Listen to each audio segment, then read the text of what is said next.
Hey team. All right, so you've got your courses linked and you've set up your gradebook. Now what do? What I like to do at the start of the year is go ahead and start organizing Schoology into some kind of easily manageable system of folders. What you don't want to do is start just dropping stuff in at random. It becomes pretty overwhelming pretty quick as the year progresses, and students need organization. Remember that this is not a website. Instead, I want you to think of this as an extension of your organizational system in the classroom. This is a learning management system. So if you start looking at it that way, it makes more sense. Very simple process here to get organized. You're just going to go to Add Materials, add a folder. Not too complicated, right? My preference, and everybody does it different, is to first do it by quarter. So I'm going to start by quarter one. And this is really something you can wait and do later on.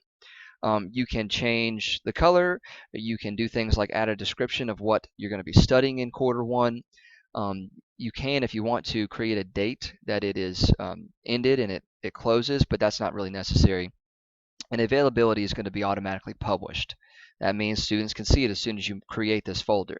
Now, if you're getting ahead of the game, say it's getting toward Christmas break and you're going ahead and building assignments for the next unit, you might want to make this publish on a start date in the future. We're not going to worry about that yet. I'm just going to click Create. And there we go, quarter one folder. Now,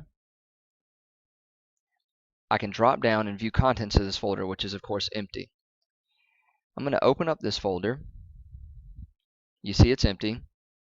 I'm going to add a new folder. So say I know that for the first quarter, there are some resources that I'm going to be going back to constantly that the kids need access to. Maybe it's a website link or a tool. I'm going to make a folder called Resources, make it green, why not, to drop that kind of stuff in. I also found that it was good to have a folder for specifically classwork. Make that one yellow.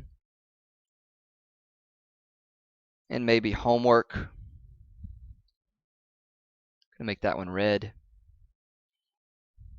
And then whether you do classwork and homework separately or not, I do recommend creating a separate assessments folder where you can drop in tests and quizzes. I'm going to make that one purple. Now all this is in here just for the sake of organization.